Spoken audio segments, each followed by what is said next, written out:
Crees que conoces Roma, pero lo que voy a mostrarte estuvo oculto bajo tus pies durante 2000 años, y ninguna mente está preparada para esto. Estás encerrada en una celda de piedra, debajo del mayor anfiteatro del mundo. Arriba, 50.000 romanos acaban de ver morir a tu marido, destrozado por un león. Las gradas se vacían poco a poco. Las voces se apagan. Las antorchas del pasillo pierden fuerza, y la luz naranja se hace cada vez más débil. El silencio no trae paz. Solo hace más claro tu propio miedo. Entonces lo escuchas. Unos pasos. Lentos. Pesados. Seguros. No corren. No dudan. Cada paso suena más cerca de tu puerta.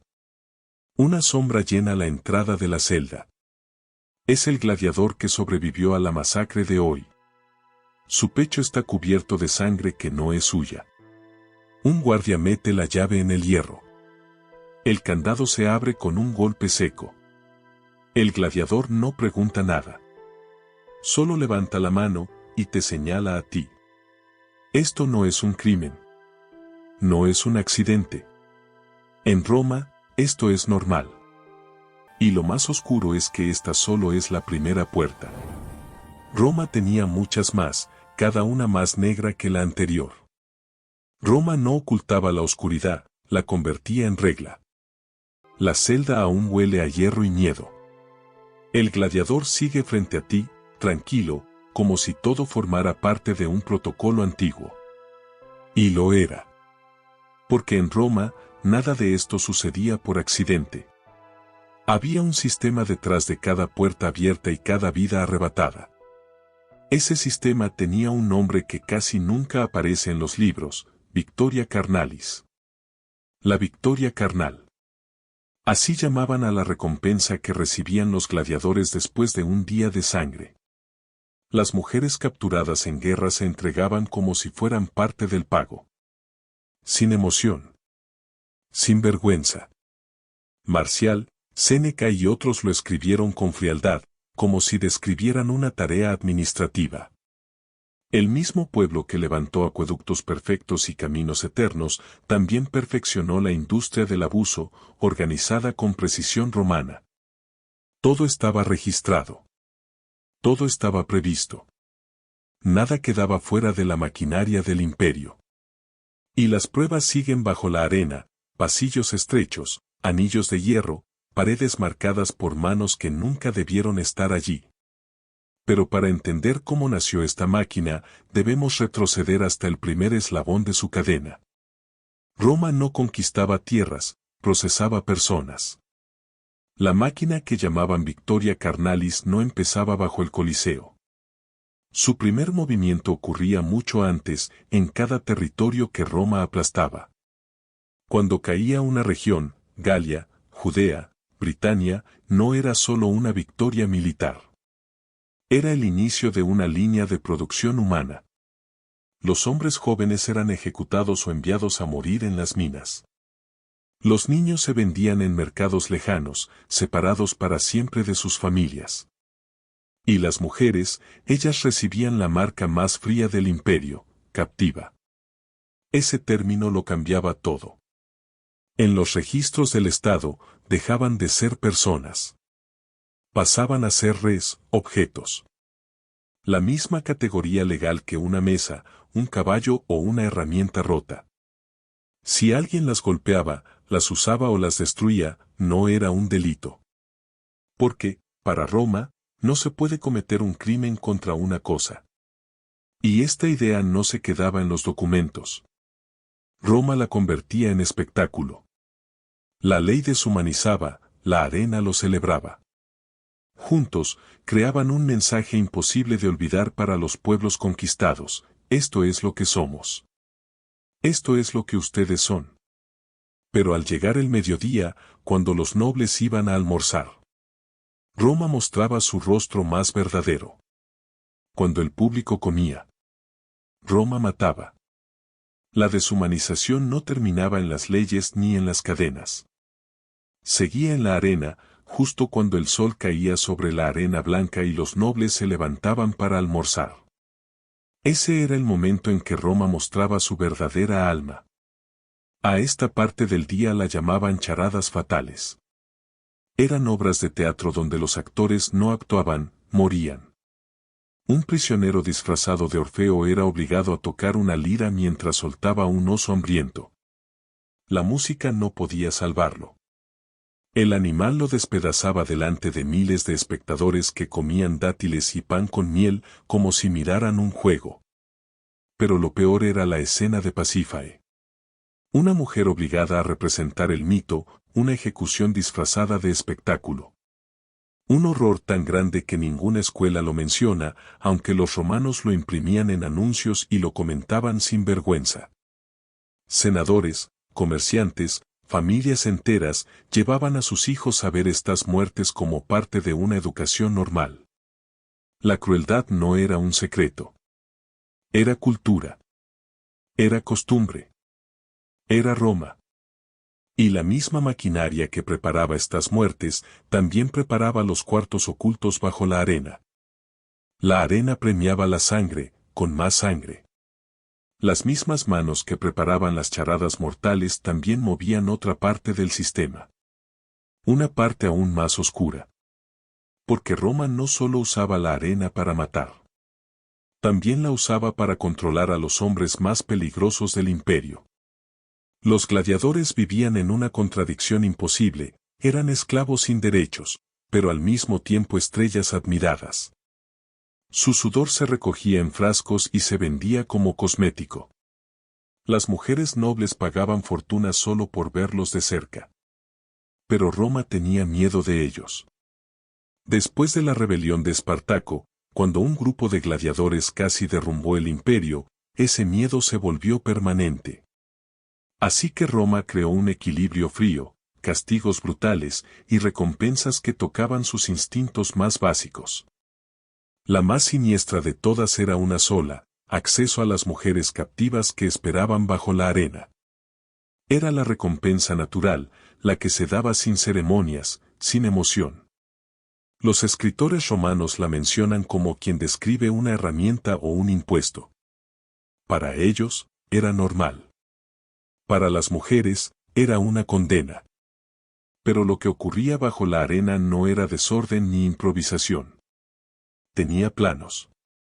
Tenía medidas. Era arquitectura. Roma no improvisaba la crueldad, la construía. Lo que había bajo la arena no eran simples pasillos oscuros.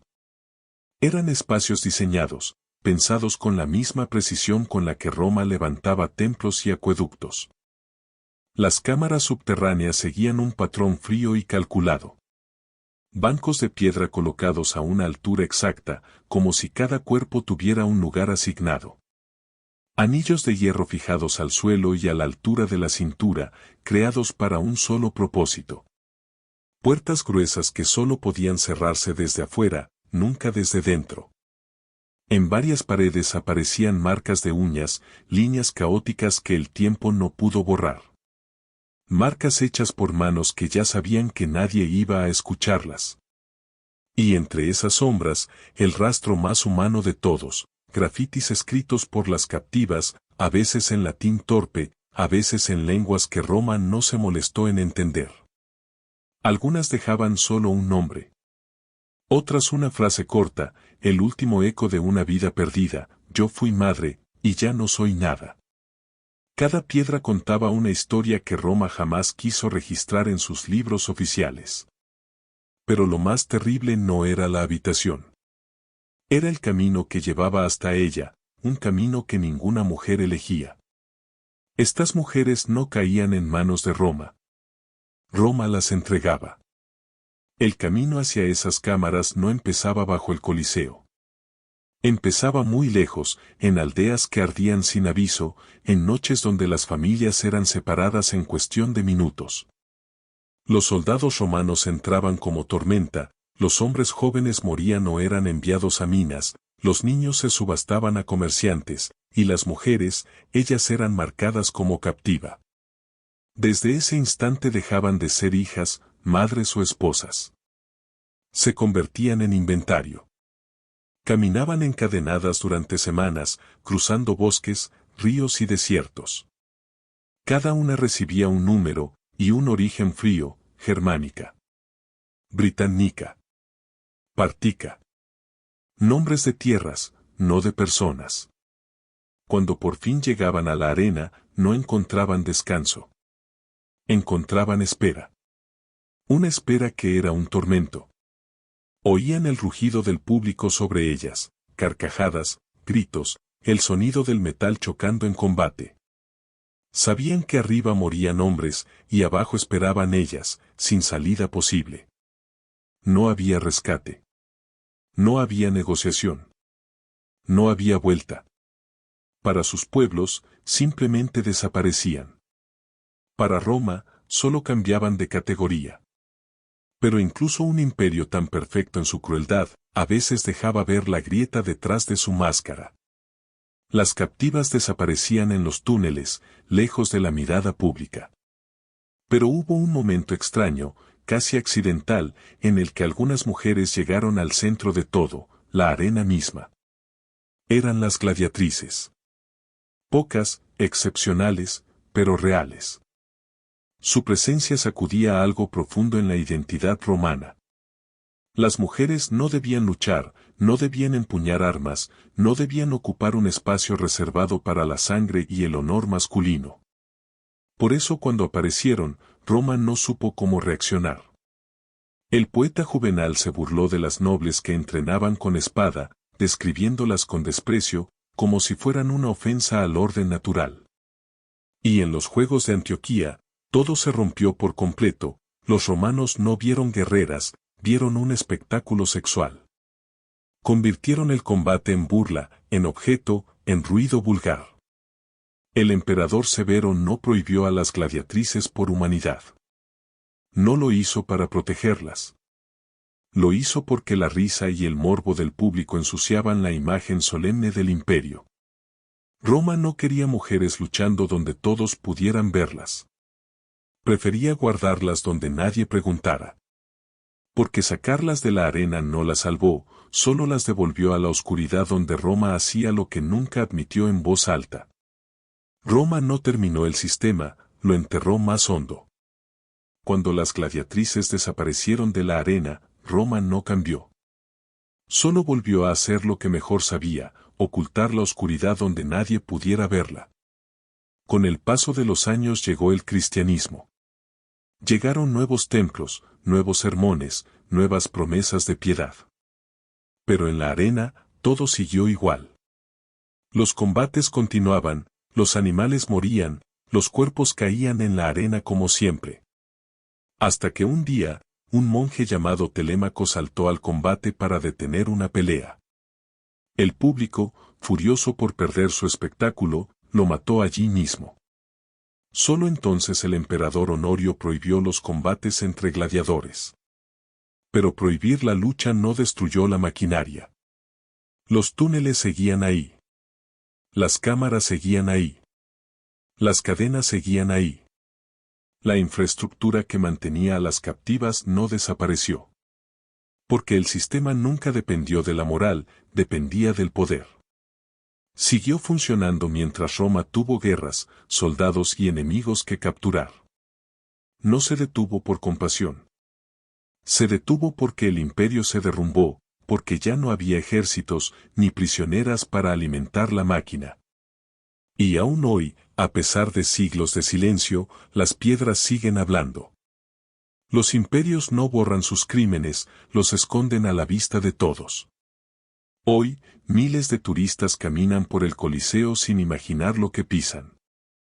Miran los arcos, las columnas, los pasillos iluminados por el sol. Pero casi nadie mira hacia abajo. Nadie piensa en lo que Roma escondió bajo esas piedras perfectas. Porque allí abajo siguen los anillos de hierro, todavía firmes en las paredes. Siguen las marcas de uñas, finas y desesperadas, que ni el tiempo ni la historia lograron borrar. Y siguen existiendo los documentos en los archivos del Vaticano, registros donde mujeres aparecen como inventario, clasificadas como objetos, no como vidas. Arriba estaba la gloria, el espectáculo, la multitud rugiendo. Abajo estaba la sombra, la parte del imperio que ninguna estatua celebra. Roma no improvisó este horror. Lo construyó. Lo diseñó. Lo mantuvo como parte esencial de su poder. Las voces que intentó borrar no desaparecieron. Siguen incrustadas en las piedras, en cada pasillo oscuro, en cada marca que alguien dejó intentando que el mundo no la olvidara. Si crees que la historia debe contarse como fue, y no como los imperios quieren recordarla, suscríbete. Aún quedan verdades escondidas bajo el polvo. Porque este no fue el sistema más oscuro de Roma, solo fue el único que el imperio no logró ocultar del todo.